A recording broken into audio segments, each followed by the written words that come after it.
Uh, very good very good morning, all of you. Welcome all of you for the 7th International Yoga Day. We are from Soundarya Institute of Management Science. Heartily welcome and warm wishes for the International Yoga Day. Now I would like to invite Pooja Servi to host the program. Over to you, Pooja. Thank you, sir. Yoga is the journey of self, through the self to the self. Good morning. A warm word of welcome to everyone for today's session. I am Pooja Servi from 6M BCom. A very happy International Yoga Day to everyone. Now, I would like to welcome all the eminent personalities. First and foremost, I would like to welcome our chief guest, resource person, BK Sneha sister, yoga teacher, and a motivational speaker. Recording in progress. Thank you. I would like to welcome our guest of honor, Shri Soundarya P. Manjappa, Chairman, Soundarya Education Trust. I welcome you, sir. I welcome Srimati Sunita Manjappa, Managing Director, Soundarya Education Trust. I welcome you, ma'am. I would like to welcome our CEO, Mr. Ketan Kumar. I would welcome you, sir. It's my great privilege to welcome our beloved principal, Dr. Suresh C. Hegade. I welcome you, sir. I also welcome all the HODs of various departments, lecturers and participants who are present on the Zoom as well as on our YouTube Live. I welcome you all. On the national level webinar of International Yoga Day 2021, organized by NSS Unit, NCC, Department of Physical Education, and Department of Commerce in association with IQAC, Soundarya Institute of Management and Science. The practice of yoga was started during the Indus Saraswati civilization in the northern India over 5,000 years ago. It was first mentioned in Rig Veda as a collection of texts that consist of rituals, mantras, and songs, which was mainly used by Brahmins, the Vedic priest. As per the scripts and its beliefs, the Lord Shiva is known as the father of yoga. Today, International Yoga Day is celebrated every year on June 21st. It was first started by our present Prime Minister, Shri Narendra Modi. Yoga Day was celebrated for the first time on June 21st, 2015. It was a world record for the highest participants in one single yoga session. More than 170 countries had participated, including USA, China, Canada, etc. I feel proud that yoga is organized from our motherland, India. Thank you. Now, I call upon Ms. Ramya to introduce our guest resource person for today's webinar. Over to you, Ramya. Thank you, Pooja. Good morning, everyone. Today's source person is BK Sneha sister. She has pursued degree in microbiology, master's in human resource management, MSc in value education, and also worked in administration and HR for 6 years. Was introduced to Brahma Kumaris in 32 years ago and has been practicing the principles of Brahma Kumaris since then. Now, she is completely dedicated in the service of humanity through Brahma Kumaris.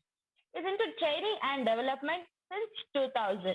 Has conducted lectures, seminars, and workshops for Amul, BHEL, BEL, L&T, Air India, Satyam Oracle, and Parle, and many more other organizations.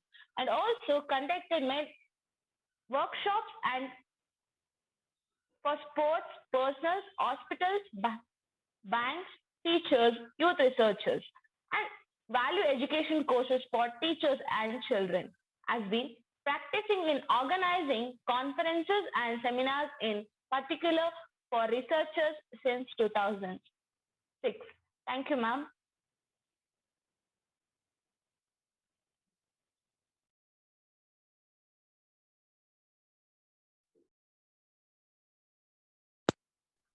Thank you for that brief introduction. Should I start? Yes, Uh, ma'am. Over to you. Thank you so much. Good morning, and thank you for that warm greetings.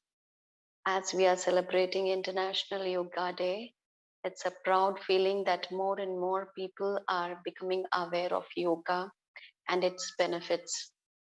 Though it is the cultural heritage of India, not many people used to practice this.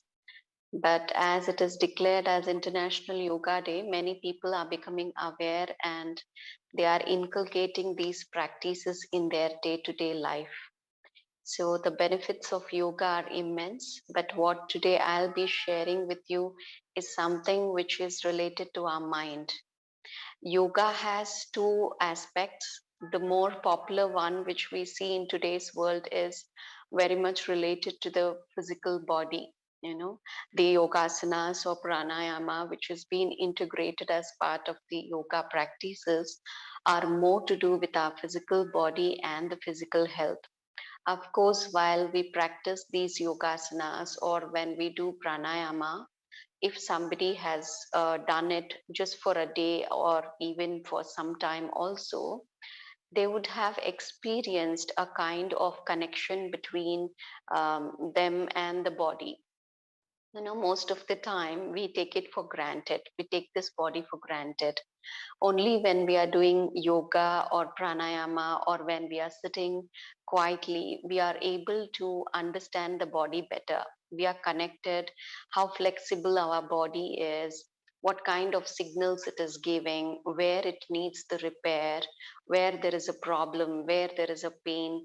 So that understanding actually develops. There is a more refined connection between the mind and the body. That understanding comes, and the more I understand, the better I can take care of my body, and in turn I can pay attention to my health.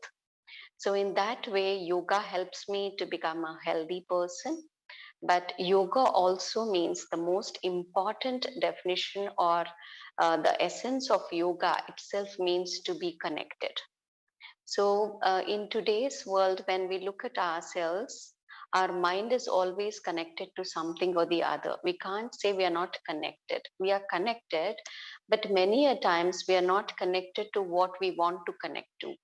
Most of the things that keep coming up in our mind, or where our mind is taking us, is something which we don't want to think of.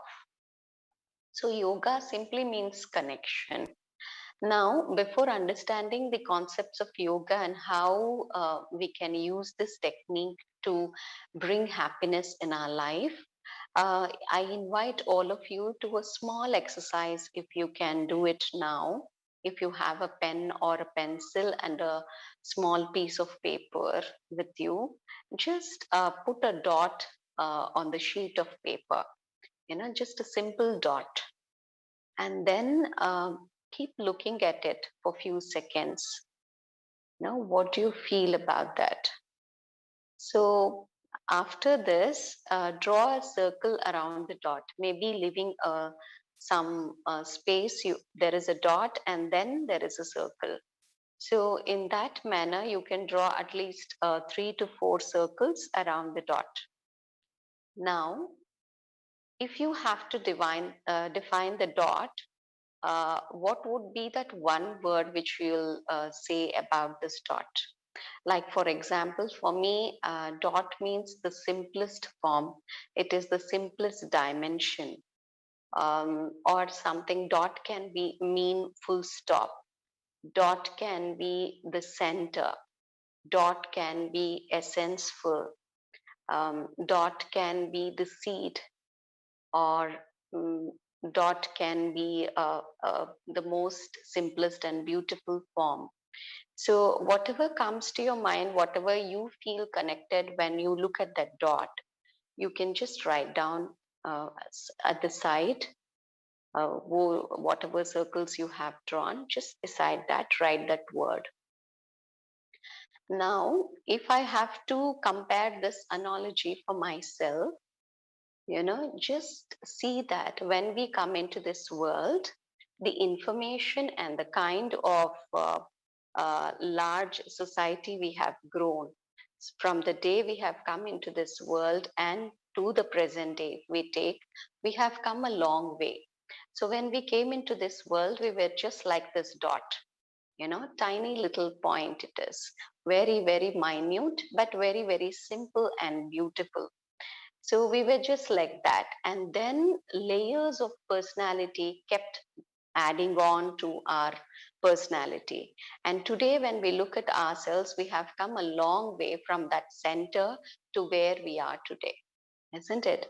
So when you look at a child's eyes, when the child is born, it is so beautiful and it reflects the purity, the innocence of the child, and usually people say that um, soul, the windows, eyes are the windows of the soul.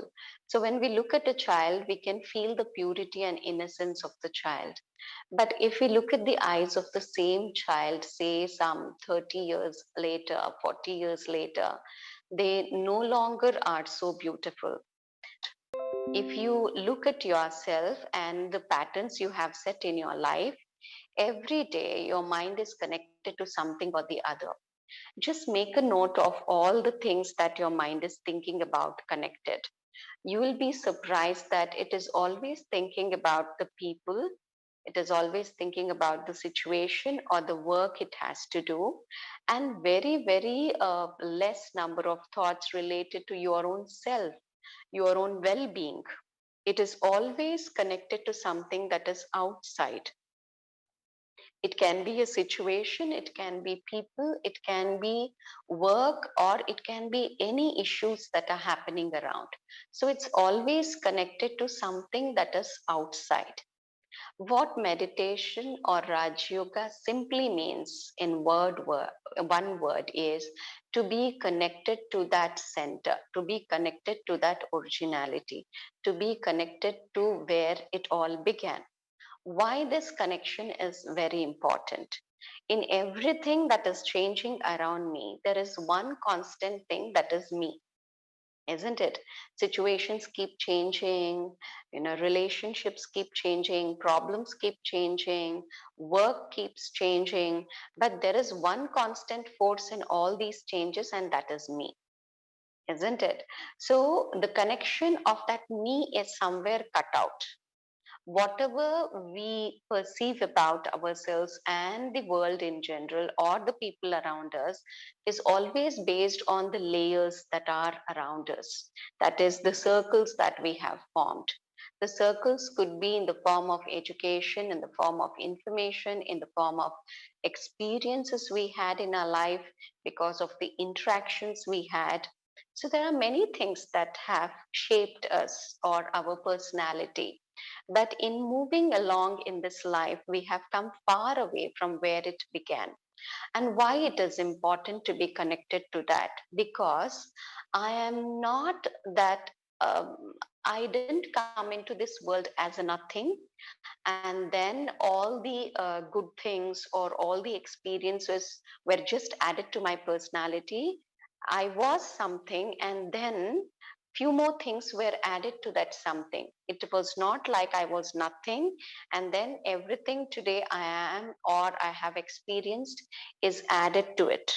I was something, and based on that something, I have built on my experiences. And that is the truth. So, the more I get connected to myself, the better I understand myself, the more confident I become of myself. Because today, when we look at ourselves, it is always based on what people tell who I am.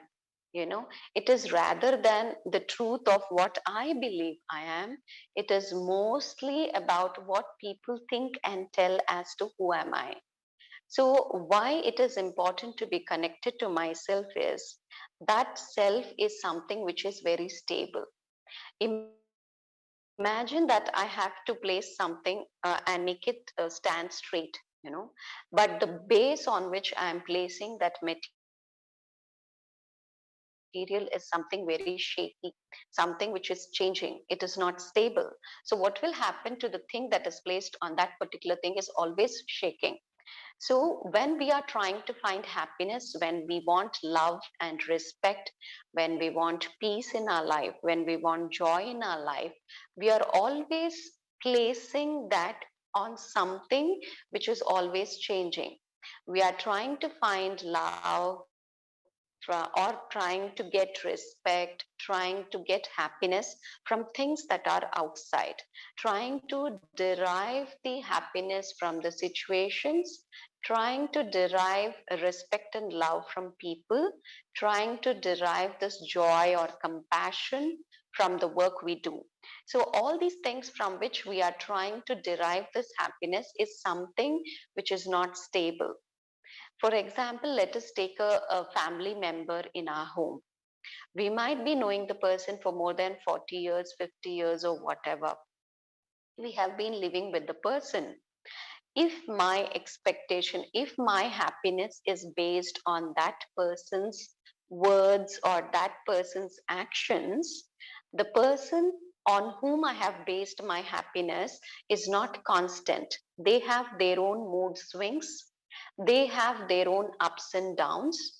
Their actions are not always constant. Sometimes they throw up certain surprises. It depends on many different factors, isn't it? So, if I base my happiness on somebody's actions, which are not constant, I'm guaranteed that my happiness is also not constant. Similarly, if I base my love or my respect or the feeling of that feeling respected or feeling loved on somebody's words and actions, I know that it is not constant. Today, they may be very loveful. Tomorrow, they might be influenced by some other situation and they may be angry and they might shout at us. So I might feel bad, isn't it? So in our life, mostly 90% of the time, what we are doing is we are basing our happiness, the basis of our happiness, or that feeling of being loved or respected or whatever, is always based on the situation, people, and sometimes even the work. You know, when I finish this work, I'm happy. When I do this thing, then I'm satisfied.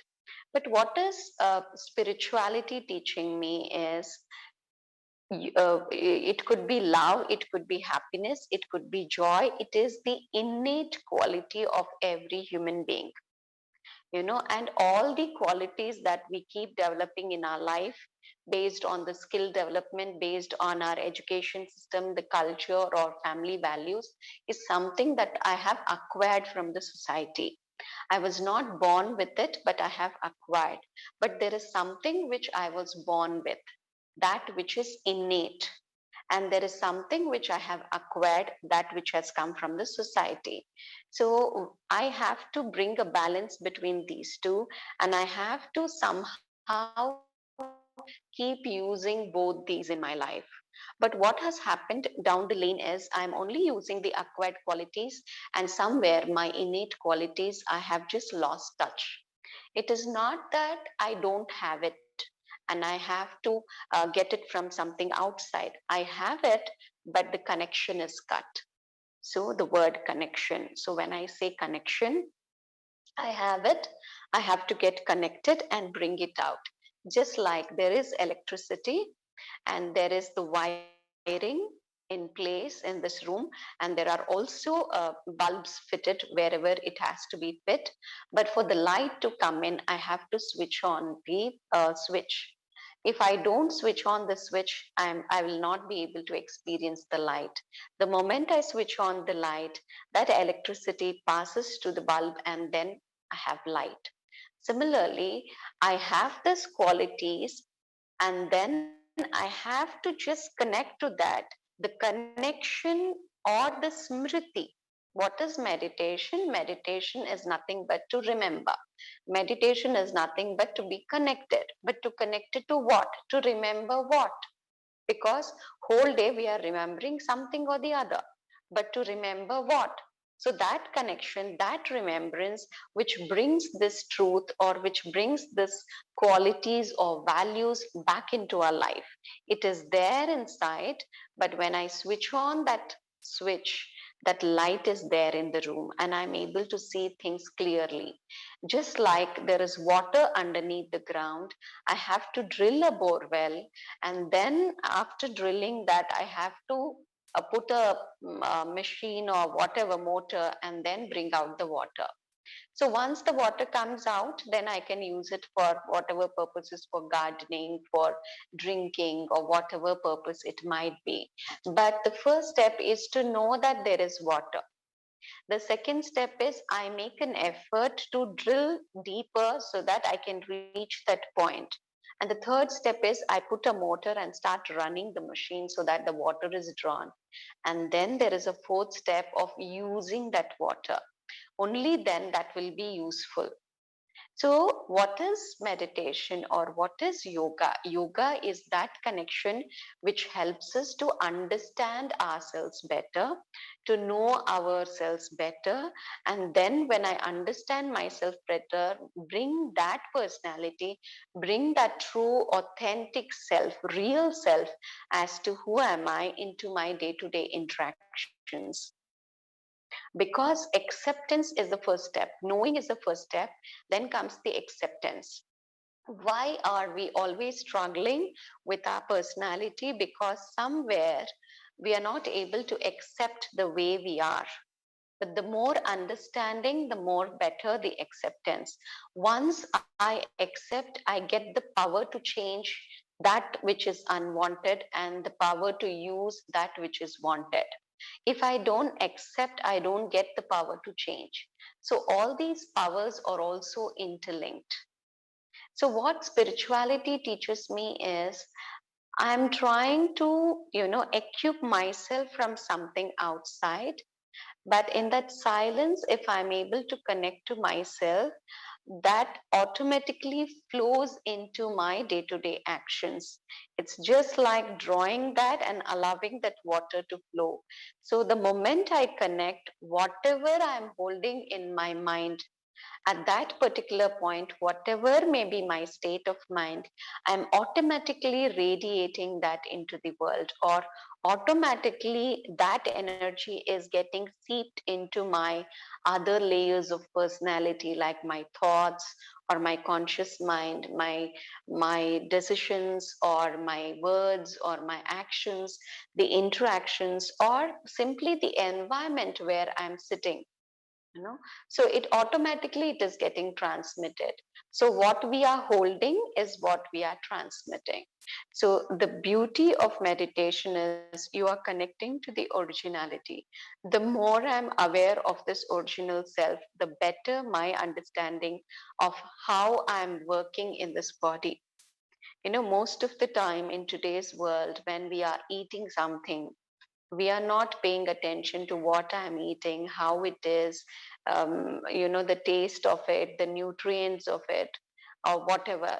We are just having a chat, looking at TV, or watching something on the phone, or talking over phone, and then having something.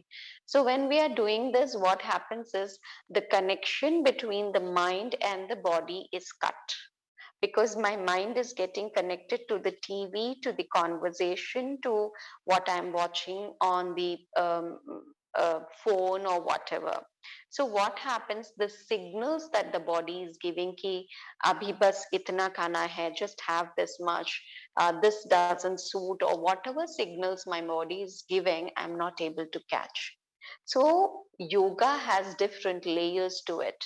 Yoga means connection, connection with my mind, connection with the body, connection with the things outside.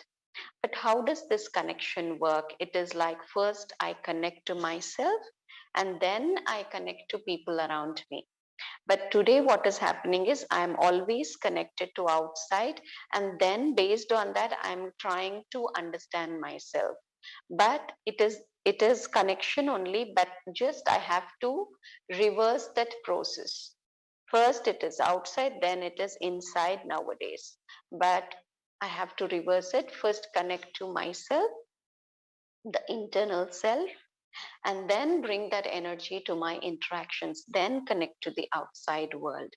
So the more I am using my capabilities, my value systems, my understanding of myself, the more confident I am of myself, and the more successful I am in my interactions and the works I do. Because if this connection is cut, I am always dependent for my success on something that is outside. But if I'm connected, I can be confident enough to use that in this interactions. So yoga helps us to heal ourselves, because yoga in this connection, I am also understanding that the more I am connecting to myself, the more peaceful I become. Why I become peaceful? Because I accept myself as I am. The conflict is because we are not able to accept things as they are, to accept ourselves as they are. Somewhere we need to bring in this understanding that there are two things that can happen. Either I must be powerful enough to change something, or if it is beyond my capacity, or if it is not in my field, then I have to accept it as it is. So there are only two options. If these two options are not followed, somewhere my mind is constantly in this conflict. And this conflict creates a lot of tension and friction inside, which spills over into my actions, and this spills over into my relationships, which I have with the outside world. So Raj Yoga, why it is called Raj Yoga? Because when I connect to myself, I am able to control my emotions, control my mind, and the decisions I take in a better way. So when I say I'm able to control, that is nothing but I become the master of my own decisions. I become the master of my own emotions. It is not that people will make me emotional. The choice will be mine. So the control will be mine. So why Raj Yoga? The more I'm connected to myself, the more I'm moving towards the understanding that I am the master of my world. The world around in general could be anything, but there is a world that I have set for myself, and in that world, I am the master. There can be so many influences from the circles around me, but I am this constant being who is influenced, either who is influenced or who is influencing. So if I'm not influencing, I'm influenced. So two things are happening simultaneously. So either I have to influence or I have to be influenced. So why not influence things rather than be influenced? So to influence, I need to have an understanding. So what is that spiritual understanding which we need to have? All these days, people with in general have this notion that I don't know this, and I'm not good at this, I'm not good at this. So I need to get that insight. I need to get that skill, I need to learn that habit, I need to inculcate that value. But what is spirituality teaching me is you are perfect, but there is something which is extra and you need to chip that off. Now, there is a huge difference between this kind of attitude towards myself. Like for example, there is a stone and I have to carve a, a murti out of that stone. But there is a murti, but there are some defects and there is some extra stone. There is something, and then I have to chip it out to make that murti perfect. So there is a huge difference in how I approach that. So what is spirituality teaching me or yoga teaching me is, as human beings, we are all very beautiful, capable beings. And how do we know that these are the innate qualities? Because no matter how much we move away from that, somewhere we all want to be that at one point of time or the other. 95% of the people, when we ask, what do you want in life? They either say, I want to be happy, I want to be peaceful, I want to be successful. These are the three things majority of the people say. So sometimes they also experience peace, sometimes they also experience happiness. That means that is the original state, natural state of a human being. What is not natural is anger. What is not natural is tension. We can't be tensed round the clock. We can't be angry round the clock. There may be an emotion of anger, there may be emotion of friction, but that's not constant because it is not natural. What is natural is something easy, something very pleasant, something very comfortable. But when I'm peaceful, I'm quiet and peaceful and happy. For more time, if I'm peaceful, that doesn't matter. But for more time, if I'm anger, then that emotion destroys us. So, what is natural? Peace is natural. Happiness is natural. All that is positive is natural for a human being. And it is not something that is coming from outside, it is my innate quality. So, I don't need a reason to be happy. I don't need a reason to be peaceful because that is my quality. But why I'm trying to get the reason? Because I have forgot.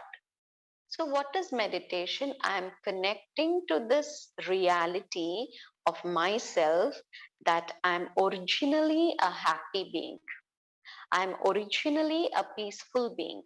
When I connect to this, I'm able to bring that emotion in my day to day activities.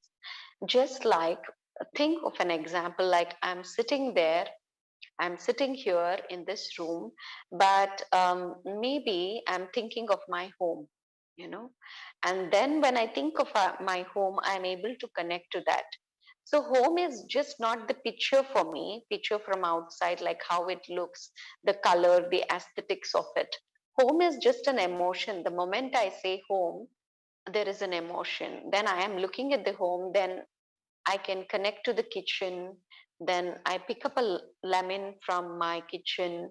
I can see it, I can feel it. So when I'm saying a lemon, when I'm saying a kitchen, there is an emotion that is attached. So whatever we are feeling is the result of the kind of thoughts I'm creating. So that results in the kind of experiences I hold.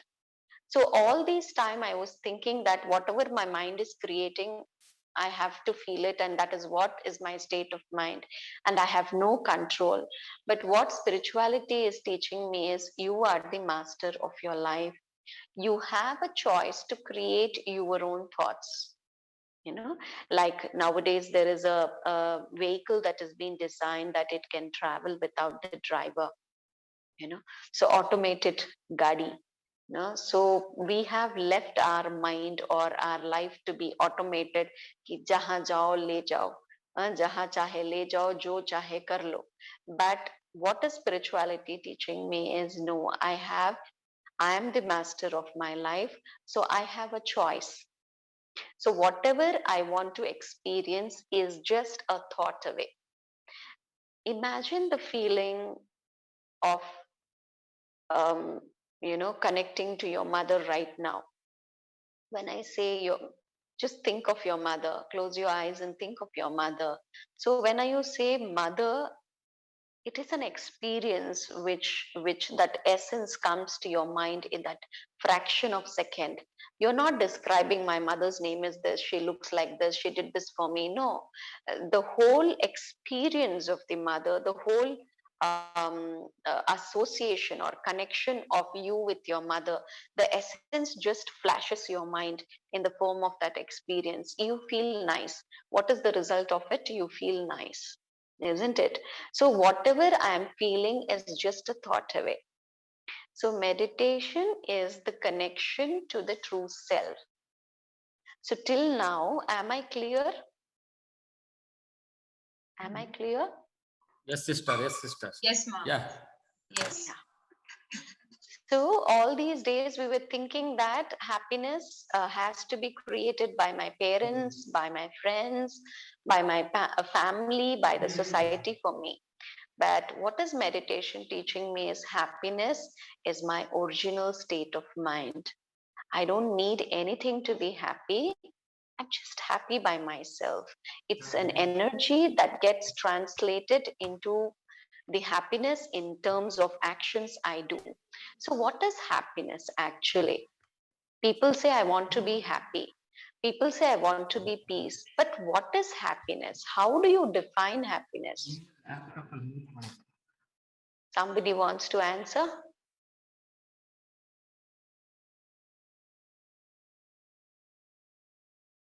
Is there a difference between happiness and peace?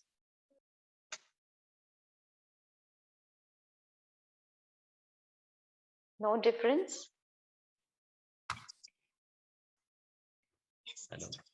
Somebody Yes, wants ma'am. to define? Yeah. Yes, ma'am. I guess there is a difference between happiness and peace. People can stay happy by seeing different things around them, but they don't feel peaceful. The peacefulness comes from within us. So I guess, yeah, there is a difference between happiness and peace. What for you? What is the image of happiness? Like you say, yes, this is happiness. Um, in a stage where I'm sitting and I feel everything satisfied. I don't feel like having something more. And I don't feel like, eagerness to do this, do that. Everything is fine. Just be calm and stay calm and just sit down. So that is happiness and peace for me. Yes, very important. Happiness is when I'm full. You know, you already told that because there is a difference, subtle difference between each and every quality we have. And every quality complements the other quality. When I say I'm happy, that means I'm full. That means I'm content. When I say happy, it is such a energy that there is nothing extra to be added into that. It's like, what do you say, fountain. It just oozes out. That happiness just oozes out into the environment, and it is already full and you can't add something to it. So, like, for example, peace for somebody is, like, for me, peace is the image of Himalayas, or the image of Manas Sarovar, the still lake.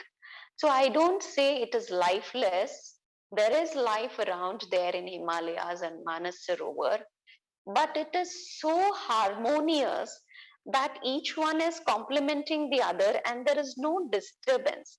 So beautiful balance, that that kind of energy makes us so peaceful, that everything is harmonious. Similarly, when I say happy, everything is so full that you don't need anything else, isn't it? So when we say we are happy, it doesn't mean that I don't want to achieve things in my life.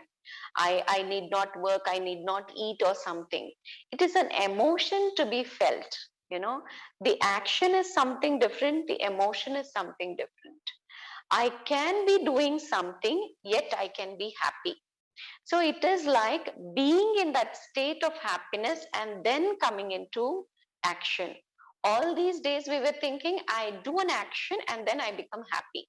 I clean my house, I'm happy. I finish my homework and my tasks and assignments, I'm happy. I eat something which I love, I'm happy. So what I'm doing is I am dependent on action for happiness. I'm thinking happiness is the end result of something, of an action. But what is spirituality teaching me is, no, you have to be happy and then eat.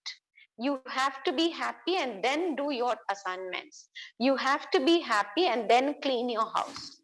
So it is an energy. When I'm connected to that, I'm automatically emitting that energy.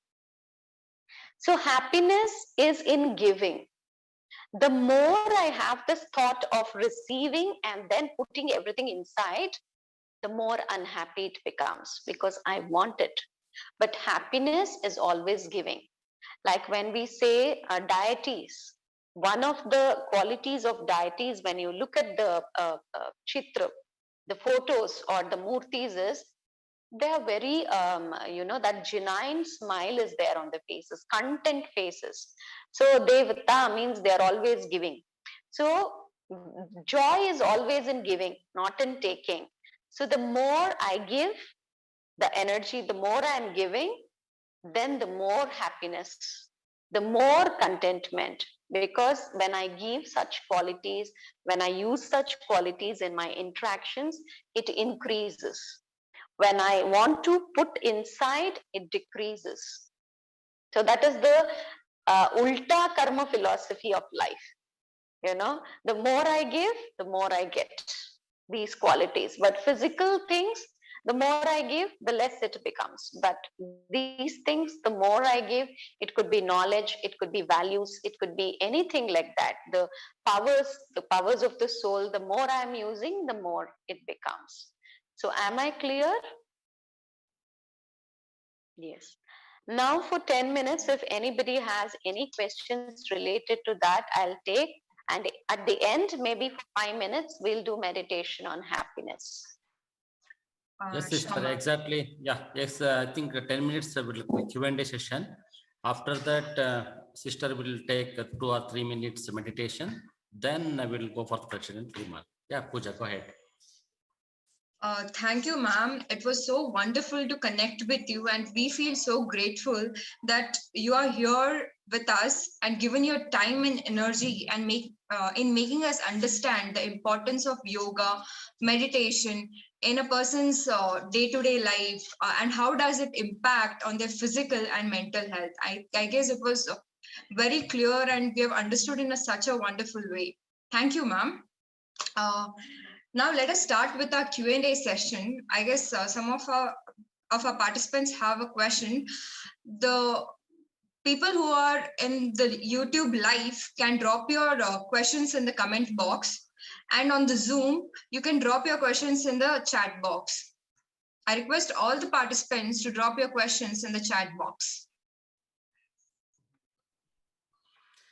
Yeah, in the meantime, I would like to ask one question, sister. The basic question, I think everybody knows this. See, normally we are calling the yoga. Yes, that is fine. Yoga is good for mind and body. So exactly, we are utterly failure in to understand ourselves. Who am I? Of course, body means which is easily visible, and we can say exactly. And how we can make differentiate this is body mind, how it is really help them body as well as mind. Most of just I'll go one more thing. If you go for the gym, if you go for the some any exercise, physical exercises, definitely it is a shaping our body. If you want to shape our real life, uh, what are the easiest way to shaping our, I mean, life? Can you brief us, Benji, regarding Beautiful this? question. Before I take other questions, let me clarify this. Just like when you do yogasana or pranayama, you are actually disciplining your body. You know, you are exercising that muscle and disciplining it in such a way that it becomes flexible and you are able to maintain a balance of that. Similarly, when we say meditation or yoga, whatever we say, Raj Yoga, it is nothing but disciplining the mind. Just like to keep this body healthy, we do exercises or yogasanas, we do walking, and then we eat right kind of food, and then we go to sleep. So these are the very, very essential things. If we don't eat right kind of food and then just do exercises, also our body is not healthy. So it needs this right balance of yoga, food, and sleep. Similarly, our mind also needs to be healthy. If my mind is not healthy and just the body is healthy, then it doesn't work. So just like how you feed the right amount of food at the right time for the body to bring that healthy balance in the body, similarly, thoughts are the food for the mind. You know, like if people say you can't eat junk foods, you can't eat spicy food, you can't eat 2-3 days fridge mein rakha hua khana, it is not good for health. So we have categories now: food that is cooked freshly with all the right ingredients, that is good for the health. That is what they say. And that also, because it's nice, I can't eat more, I don't like it, so I'll eat less. So it's not like that, na. You eat a balanced food, itna khana chahiye. Similarly, thoughts are also, if you look at your thoughts, sometimes we create too many thoughts. Sometimes the thoughts are so toxic, and such wasteful thoughts that they are not in our control. We keep thinking about them. And that is causing toxicity of mind. It is killing the health of mind and making it unhealthy. And just like an unhealthy body can't do more tasks and gets tired easily, an unhealthy mind gets tired easily. It is not able to focus, it is not able to take right decisions. It is wandering and losing too much of energy. It will get tired often. So, what is the exercise for mind is meditation. And what is the food for mind is the kind of thoughts we create. Create more positive thoughts.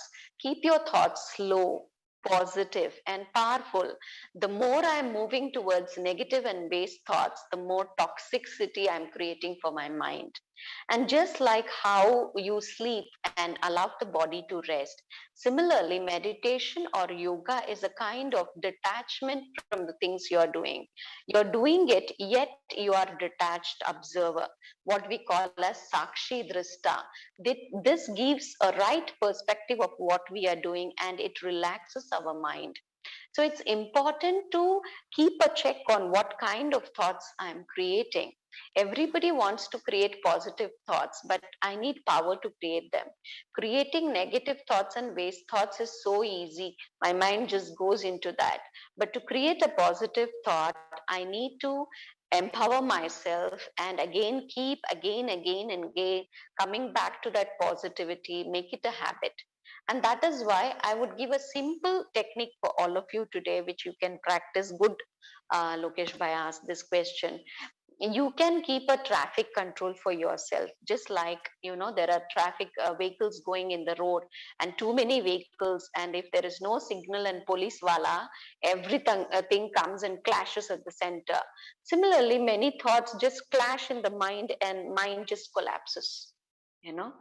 ನಂಗೆ ಗೊತ್ತಿಲ್ಲಪ್ಪ ಏನು think ಮಾಡ್ತಾ ಇದೀನೋ, it's gone blank. That is what people say. So give a pause. When you give a pause, then the speed of the thought becomes slow, and then you are able to understand what kind of thoughts you're creating. Then you can channelize them. So in your day-to-day activities, keep time for yourself and just give a pause and tell yourself, slow down, slow down, slow down. Tell your mind, and give a pause and make a reflection. What kind of thoughts was I creating? Was it useful? If it's not useful, change the direction. Okay, Lokesh bhai. Yes, Benji. What I understood, thoughts are manifestation.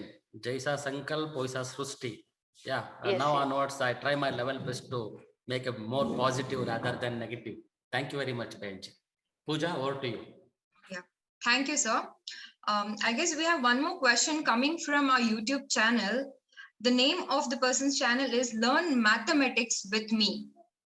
The question is, somebody feels happiness when he sees other person unhappy. So how do we change the state of mind, and how can we change the kind of state of mind? Like, how can we change the person's state of mind is the question. Their state of mind, yeah, other person's state of mind. Other person's state of mind. Yeah, very important. There are two things which we need to understand, that we can influence somebody to a certain extent. So 90 to 95% of the people with whom we come in contact with, usually when we are grounded, when we are confident, when we are comfortable with ourselves, that emotion, that energy just spills over and makes other person also come in the same mood. So we influence others. So we keep getting influenced and we influence others. But sometimes we cannot change a person no matter how much we try, because that person's personality is like that, or that person's equation with me is like that. With everybody he is not like that, but just with me it is like that. So it is just because of that person's personality or my equation. So instead of trying to change such people, it is better that I understand what that person is, and then I built my safety measures. So for example, I'll give you an example. We all have faced such examples, but sometimes it can be more dangerous. This is something very, very simple. In every house, there are people who love putting fan or AC, and there are people who avoid that. They don't like that. They have health issues. But when people have to be in the same room, so such simple things keep coming. Somebody likes fan, somebody don't like fan. Somebody wants to talk, and somebody wants to keep quiet. So instead of sometimes what happens, we keep telling the other person, please switch off the fan, please keep quiet, I don't want to listen, I don't want, my mind is now, I can't focus. When we are saying that, that person is not listening. The best is we understand that person's personality is like that, and I develop a defense mechanism, like I am with the person, I am there, but yet it doesn't influence me. And that is the technique which we need to apply. I may be listening, I may be hearing, yet I can be detached. I may be sitting there, but I can move a little bit away so that that panka or AC doesn't affect me. Or I may wear a sweater or have a shawl so that it doesn't influence me. So, similarly, in life also, there are people who deliberately want to create problem for us.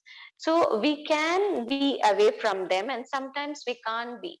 You know, how many times will you change your job? Will you change the things? If that person is very close to you, your own family member or your own neighbor, you just can't keep changing the houses. You have to be there, isn't it? So I need to develop a mechanism to safeguard myself rather than trying to change that person. Understanding no matter what I do, he'll be like that. Why bother? You know, why mera din main kyun kharab karu? Yes. Thank you, ma'am. I hope their question and the question was being cleared. We have one more question in a row. Vinay R is asking, kindly suggest any simple yoga exercise for increasing concentration of mind. Simple exercises. One is to improve concentration. There are 2-3 things which I'll tell you. One is something physical, which we do Trataka in Yogasana, that helps not just your eyes, but also increases your focus. And two, why we are not focused? Because there are many things that are running in our mind at one given single point of time. And it gets, snowballing into bigger problems.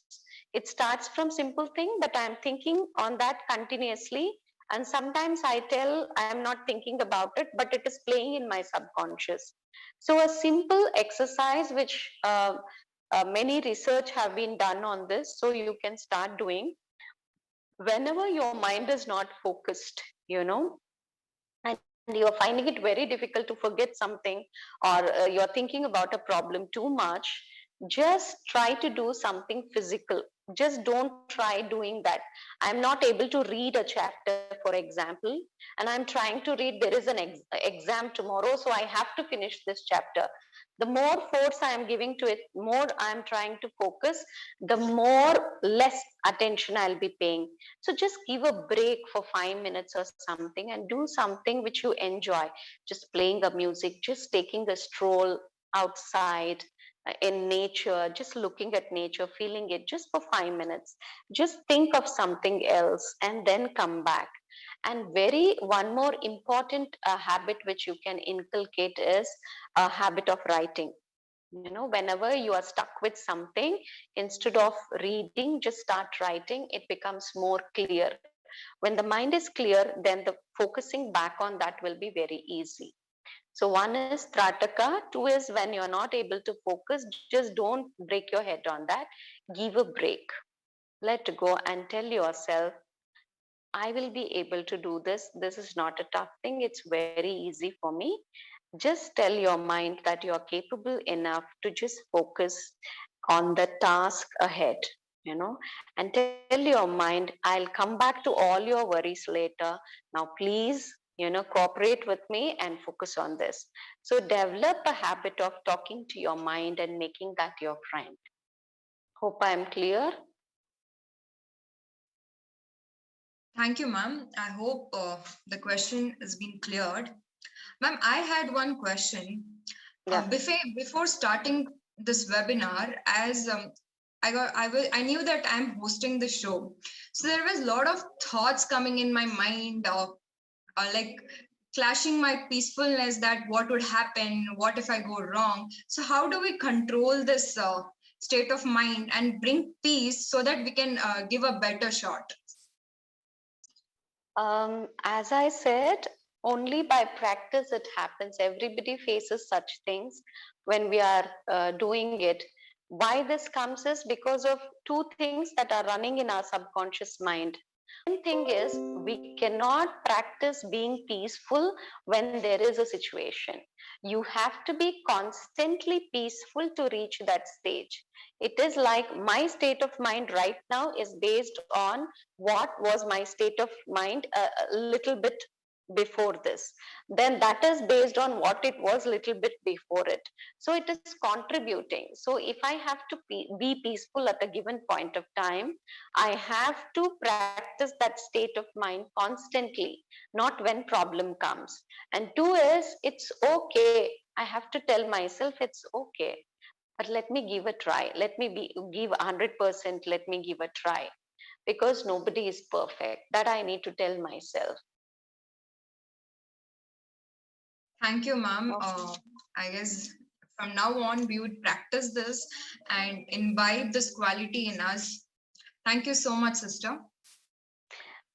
So I if guess there are Pooja? no questions, we can do meditation. Yes, yes, Behenje. Yeah, best Behenje. I think we'll have a 3 minutes meditation, which is more hygienic for the mental as well as body. Thank you very much. Yeah. So I request all of you who are participating right now to sit straight in a completely relaxed state. Just do not hold anything in your hand. Keep your back straight. Close your eyes. Now take a deep breath. Release it slowly. As your body is comfortably seated, become aware of different kinds of sounds that you are able to hear right now. It could be the sound of people talking, sound of clock,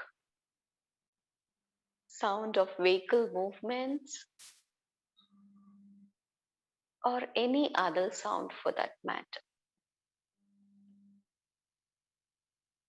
Now choose a particular sound and focus on that particular sound.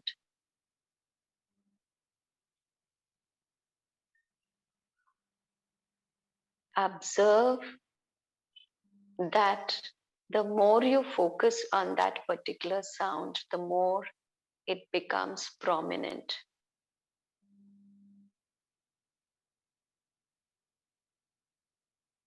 Now slowly detach yourself from this external sounds and focus on your body.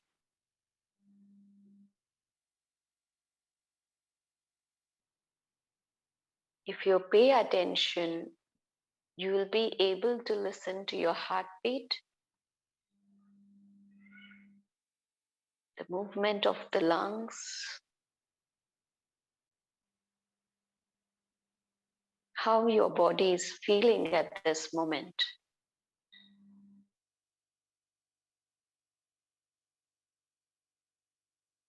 Now slowly withdraw your attention from that which is happening in this body and focus on your conscious mind. What kind of thoughts are coming into your mind? Just observe them. Just like the waves in the ocean, thoughts keep coming and going in your mind.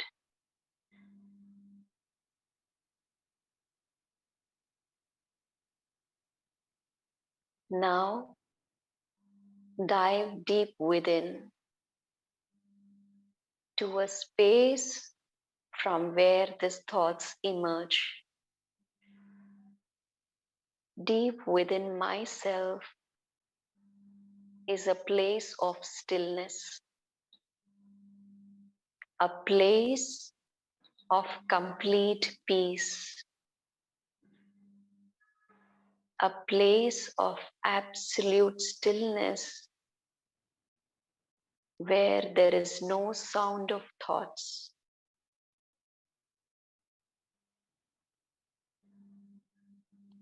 Just like when I take a deep dive into the ocean, I can feel the coolness of the water. And as I dive deep within, there are no storms. Similarly, deep within myself is a place of stillness, an energy of peace. I allow myself to enjoy this moment of stillness. As I connect myself to this truth,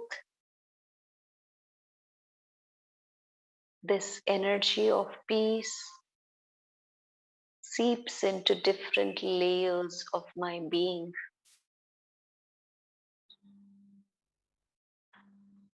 It radiates to my conscious mind, making my mind calm. It radiates to my brain, to my whole body, reaching each and every cell.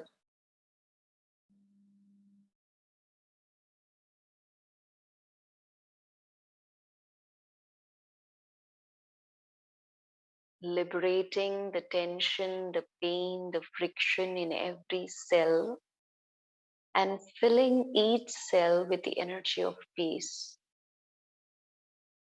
Slowly, the vibration spread to the environment, making the atmosphere peaceful. I am the source of this peaceful energy. As I hold on to this image of myself being an energy of peace, this energy and power radiates to the body and to the surroundings.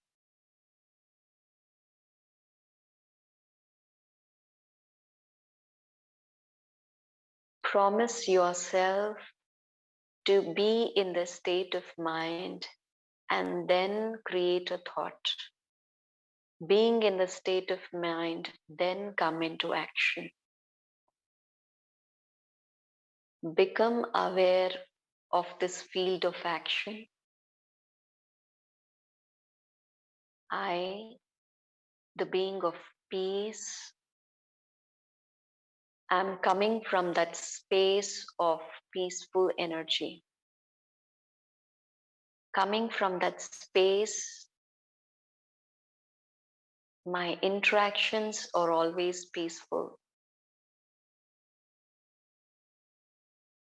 Create this thought for yourself. Slowly breathe in. As you breathe in, the oxygen in the environment gets into the body. As you breathe out, what you let out is absorbed by the environment, the trees and the ocean, which again give back the oxygen. What a beautiful cycle this is. What I create inside, I give it to the environment, and then in turn it comes back to me. So I make a promise for myself that I will create what I want in my life. With this thought, become aware of your surroundings. Slowly open your eyes.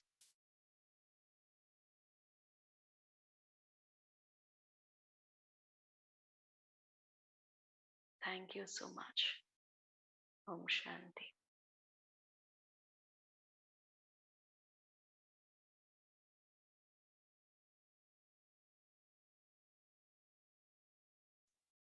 Thank you, ma'am. I guess for a moment, everything went down and calm and peace. The environment sounded like literally calm. So thank you. So now I call upon our beloved principal, Dr. Suresi Hegde, to give away the presidential remark. Thank you. Thank you, Pooja. Thanks. Good morning, everyone. I am Dr. Suresh Hegde, Principal of Soundarya Institute of Management and Science. Let me begin with two beautiful quotations on yoga. If you can pose for a photograph, you can pose for yoga also. Take motivation and stay healthy. Yoga is a light which, if you can lit once, will never get dimmed. The more you practice, the brighter the flame will be. Distinguished resource person of the today's webinar, Sister B.K. Sneha Madam, my esteemed colleagues, and my young student friends. Today, we are all assembled here virtually to celebrate International Yoga Day being organized by the NCC and NSS units of Soundarya Institute of Management and Science. The main objective of the today's webinar is to make this ancient practice popular among the present generation of people who are unaware of the benefits of yoga. In this regard, when the members of organizing committee contacted and requested Sneha Madam to be the resource person for the today's webinar, Madam was very kind enough to accept our invitation. This shows her concern and a commitment towards the constructing a better society to live in. Madam, we're all grateful to you for accepting our invitation to be the resource person for the today's webinar. Madam, in her presentation, brought to our kind notice, what is yoga? What are the aspects, means the two aspects of yoga? Number one, physical body, and number two, connectivity. And later, Madam explained by giving examples how to bring happiness in the life by connecting ourselves through spirituality. Madam, your presentation was highly informative and thought-provoking. We are all blessed through your gracious presence and presentation. Hence, on behalf of the members of SIMS family, I would like to take this opportunity to express our deep sense of gratitude for accepting our invitation to grace the occasion. Ladies and gentlemen, as I mentioned, the very objective of the today's webinar is to make aware about yoga and the benefits of yoga, especially among younger generation. The theme of International Yoga Day 2021 is Yoga for Well-Being, which means state of being comfortable, healthy, happy, and socially connected. And if you are able to inculcate, as Madam has already brought your kind notice, the practice of yoga, definitely it helps the youngsters to enjoy more peace of mind and self-awareness, which is very essential for a stress-free, that is, existence. It also helps to keep the internal organs in the body to function properly. It helps to reduce the rate of challenging diseases like pandemic 19 in the world. It helps in spreading growth, development, and peace throughout the world. In nutshell, the yoga makes you physically, psychologically, emotionally, and mentally fit which is very essential to lead a healthy, happy, and peaceful life. My dear student friends, let us make an honest effort to spread the message of yoga and its benefits to the extent possible for well-being of mankind at a global level. So with these few words, before concluding, once again I take this opportunity to express our honest, deep sense of gratitude to Sister Sneha Madam for gracing the occasion. Thank you so much, Madam. So, Over to Jai. so much. Yeah. Thank you, ma'am. Every beginning has an end. Now I call upon Ms. Likita to give away the vote of thanks.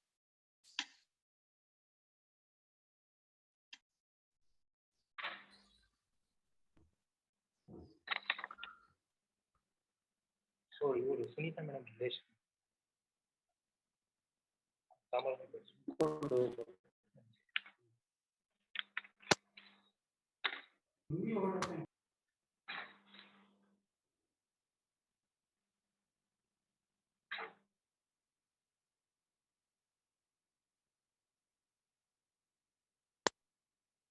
Likita, sorry, Likita, you are not audible.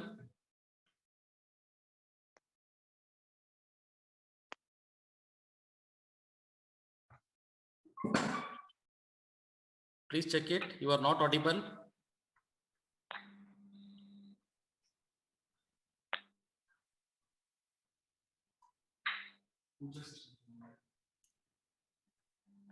I guess there is some network issues. Just a second, sir. Yeah, please, please.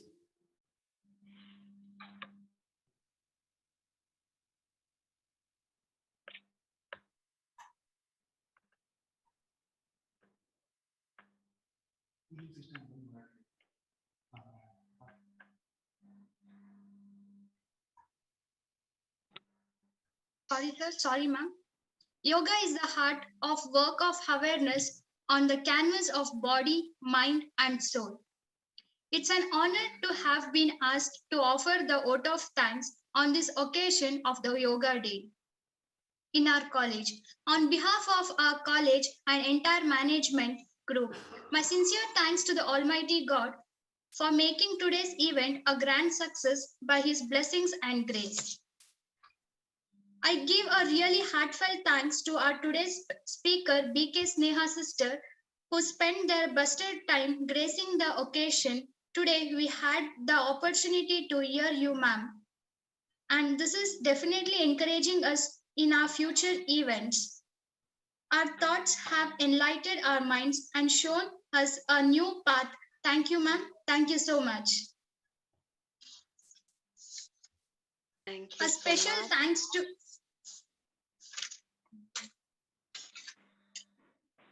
My special thanks to our respected CEO, Sir Kirtan Kumar, who are all sorts of inspiring and who always keep in mind the future and face all the guides to the prepare for itself life challenge in more positive way. Thank you, sir. Thank you so much. A special mention to our beloved principal, Dr. Suresh Hegadi, sir, being a catalytic that inspire us to do our best and stand as a pillar of power with deep sense of appreciation. I thank you, sir. I thank you so much. Thank you, ma'am. Thank you so much.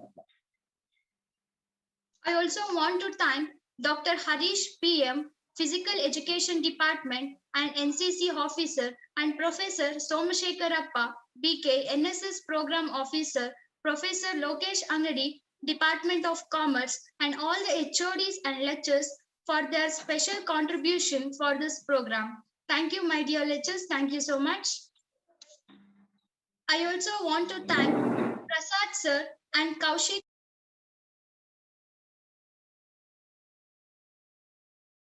Thank you, sir. Thank you so much.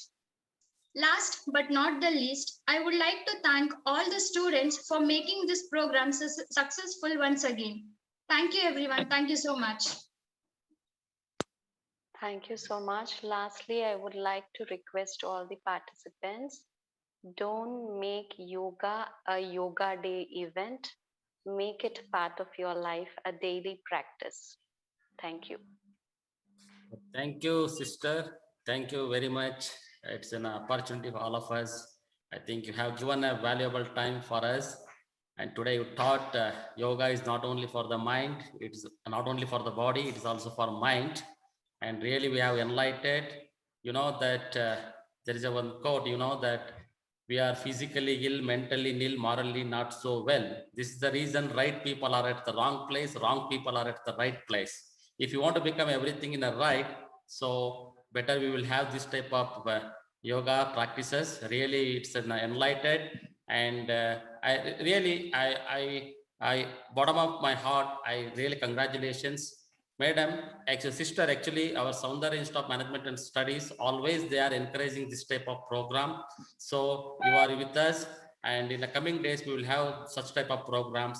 Okay, madam, I express my deep sense of gratitude from behalf of our Soundar Institute of Management and Science and my personal behalf.